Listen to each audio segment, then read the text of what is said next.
ధైర్యం చేశాడు నోవా. వర్షం వస్తుంది, ప్రళయం వస్తుంది అని అంటే వీళ్ళు అనుకున్నారు ఇప్పుడు వాన వస్తుంది అని అంటేనేమో వాళ్ళకి ఏమర్థమైందంటే భూమి నుంచి వస్తుంది, ఆకాశం నుంచి వాన ఎట్లా వస్తుంది, ఈయన చెప్పే మాటలన్నీ జూట అని చెప్పేసి నమ్మనటువంటి వారు చాలామంది.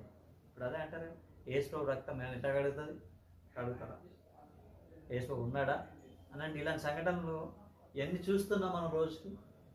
దేవుని గురించి చెప్తే వాళ్ళకి ఏమైపోయింది, ఎగతాళైపోతుంది.